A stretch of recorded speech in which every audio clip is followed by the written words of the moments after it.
نظام الدین اولیاء علیہ رحمہ کو محبوب الہی کہتے ہیں نا. ان کا واقعہ بھی علماء نے یہ لکھا ہے، صوفیاء نے، کہ ان کے شیخ حضرت بابا فرید الدین گنج شکر رحمۃ اللہ تعالی علیہ ایک دن موج میں آ گئے اور کہا کہ نظام الدین محب بنو گے یا محبوب بنو گے؟ تو یہ بڑی خدمت کرتے تھے اپنی شیخ کی، تو کہا کہ محب بنو گے یا محبوب؟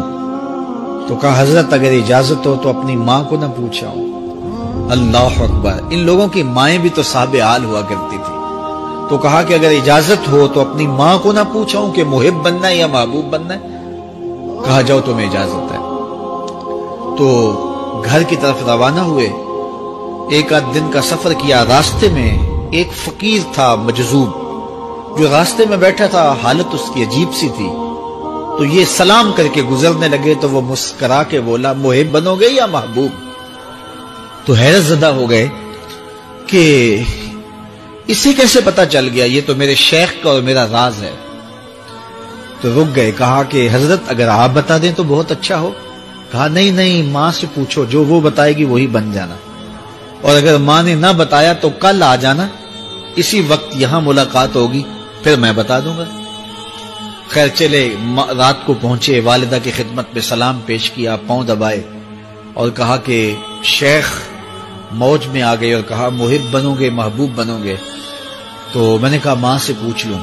تو میں اماں جی آپ سے پوچھنے آیا ہوں. راستے میں یہ واقعہ بھی ہوا. تو ماں نے کہا کہ بیٹے تم صبح ناشتہ کر کے پلٹ جانا، اور وہ جو راستے میں تیرے دل کی بات بوجھ گیا، وہ کوئی صاحب حال تھا، وہ تمہیں صحیح بتا سکے گا کہ محب بننا کہ محبوب بننا. خیر یہ صبح ناشتہ کر کے ماں کے پاؤں پکڑے، اجازت طلب کی اور واپس نکلے. اور وہاں جا کے دیکھا تو کوئی فقیر نہیں ہے. بڑے حیرت زدہ ہوئے. دائیں بائیں سے پوچھا کہ یہاں کل ایک بابا بیٹھا تھا. کہا وہ تو کل کے فوت ہو گیا. تو کہا اس کی قبر کہاں ہے؟ کہا قبر کس نے بنانی تھی اس کی؟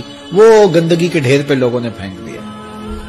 دل میں بڑے حیرت زدہ ہوئے. اتنا با کمال تھا، لیکن اپنی حالت یہ. خیر وہاں چلے گئے اور جا کے کھڑے ہو کے پوچھنے لگے بندہ خدا دل کی باتیں بوجھتا تھا اور میرے ساتھ وعدہ کیا تھا کہ اگر ماں نے نہ بتایا تو کل آنا، اور اپنا پتہ ہی نہیں تھا کہ کیا ہونے والا ہے. یہ بات کہی تو بابا اٹھ کے بیٹھ گیا. عرش فرش تے بانگا ملیاں تے مکے پہ گیا شور، بلے شاہ سا مرنا ناہی تے گور پیا کوئی ہور.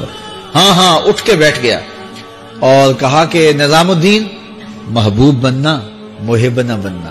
محبوں کا یہ حال ہوتا ہے، نہ کفن ملتا ہے نہ دفن ملتا ہے. محبوب بنو گے تمہاری قبر پہ بھی میلے لگیں گے. فاتبعونی یحببکم اللہ. اگر حضور کی اطاعت کرو گے، حضور کی فرما برداری کرو گے تو تم محبوب بن جاؤ گے. جب کوئی حضور کا ہو جاتا ہے تو رب اس کو اپنا محبوب بنا لیتا ہے. تو حضور کی محبت خدا کی محبوبیت کا ذریعہ ہے.